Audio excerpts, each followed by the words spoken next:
Now, I'd like to get some analysis now from Steve Tsang. He is a director of the SOAS China Institute at the University of London. And Steve, thank you so much for joining us here on the program. Let's first compare Xi's speeches on Taiwan this year and last year, because last year, Xi Jinping used much stronger language in regards to Taiwan. So does that mean that there's a change in his position? No, I don't think there is a change in position. The big difference between this year and last year was that last year he made explicit reference to the use of force. This year he lays down a fairly rigid framework for unification. And he's saying that he will allow it to be achieved peacefully if possible, but if not possible, then he will do whatever it takes.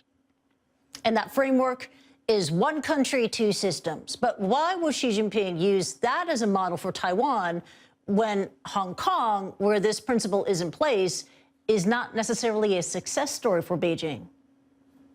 Well, basically, Xi Jinping is telling China Ing-wen in Taiwan that you have better accept the fact that the reality that we will take Taiwan one way or the other.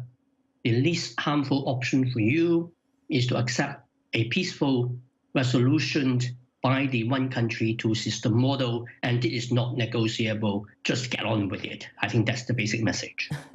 Yeah, and Taiwan is not accepting it. You know, in response, Tsai Ing-wen said that the island would not accept a one country, two systems political arrangement with China, while stressing that all cross-strait negotiations need to be on a government-to-government basis. How is that refusal going to go down in Beijing? Terribly. It's not a surprise to Beijing's Taiwan policy makers that the one country, two systems model is not acceptable in Taiwan. It has never been acceptable in Taiwan. So that's not a surprise. The surprise was in the way how Tsai Ing-wen articulated it so directly as President of the Republic of China. Now, Beijing will see this as a deliberate attempt by Tsai Ing-wen to take a hard line on China, and therefore they have more reasons to take a robust stance on Taiwan. So we are not in a good place today. And also, what was Xi Jinping's message to the United States with that speech earlier today? Today marks, what, 40 years since the establishment of China-U.S. diplomatic relations. What message is Xi Jinping sending to Donald Trump?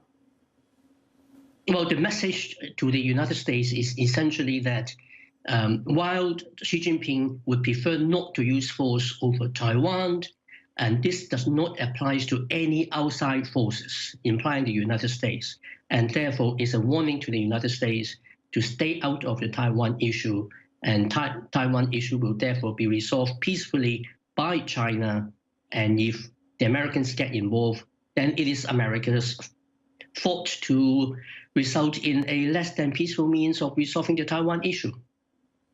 I think it's safe to say we're going to be talking together again on this issue in the months ahead, right here on Newsstream. Steve Tsang, we'll leave it at that. Thank you very much indeed for your analysis. Take care.